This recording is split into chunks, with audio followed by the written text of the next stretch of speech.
சிவசிவா ஒரு நற்செய்தி. திருவெண்காடு அற்புதமான ஒரு திருத்தலம்.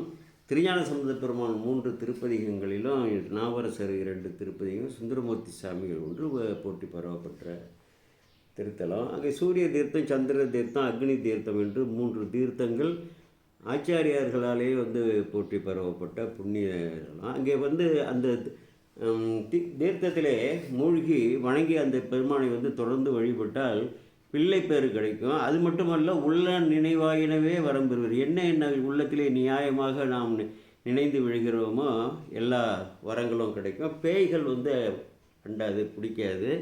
முன்னதாக பேய் பிடித்திருந்தால் அது நீங்கள். இது ஞானசமுத்திர பெருமான் மெய்த்திரு வாக்கு. பேயடையா பிரிவெய்தும் பிள்ளையினோடு உள்ள நினைவாயினவே வரம் பெறுவீர், ஐயுற வேண்டாம் என்றும் ஆணையிட்டு சொல்கிறார். ஐயுற வேண்டாம் என்றும் வேயனதோல் உமைபங்கன் வெண்காட்டு முக்குல நீர் தோய்வினையார் அவர் தம்மை தோயாவாம் தீவினையே என்று சொல்லி ஒரு இறைவாக்கு.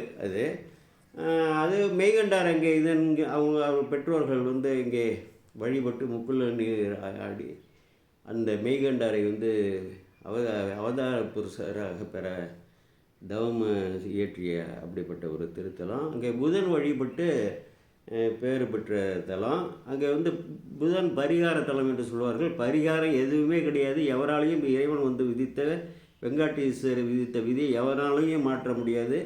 அவரை வழிபட்டால் அங்கே புதனால் வரக்கூடிய கேடுகள் வராது. அங்கே போய் அர்ச்சனை அந்த பெருமானுக்கு, மூலவருக்கு தான் செய்ய வேண்டும். அன்பர்கள் அதையும் தெரிந்து கொள்ள வேண்டும். அங்கே இந்திரனுடைய ஆணை வழிபட்டது, அதாவது வெள்ளாணை வழிபட்ட அந்த வரலாறு இருக்கிறது. அடைந்த ஐராவதம் பணிய மிக்கதனுக்கு அருள் சுரக்கும் வெண்காடும் விடைதுறக்கும் முக்குலனன் உடையானும் முக்கனுடைய இறைவனையாது ஞானசம்பந்த பெருமான் வாக்கு. அற்புதமான திருத்தலம். அன்பர்கள் வருகிற 7/7/25 திங்கட்கிழமை காலை 9 மணிக்கு நடக்கிறது. அது முன்னதாக யாகசாலை அந்த பூஜைகள் எல்லாம் நடக்கின்றன. பெருமளவிலே செலவு செய்து நன்றாக அந்த 4 வீதிகளையுமே இன்றைக்கு மிக மிக சிறப்பாக மேம்படுத்தி இருக்கிறார்கள். சிறப்பு கவனத்தோடு அதையெல்லாம் பாராட்டுக்கு உரியது. அன்பர்கள் இங்கே சென்று வழிபட்டு அந்த யாகசாலை பூஜைகளெல்லாம் கலந்து கொள்ள வேண்டும். பொதுவாக யாரும் கலந்துக்கிறது இல்லை. அங்கே இறைவனை எழுந்தருளை செய்வதற்கு இருந்து பூஜைகள் நடக்கின்றன.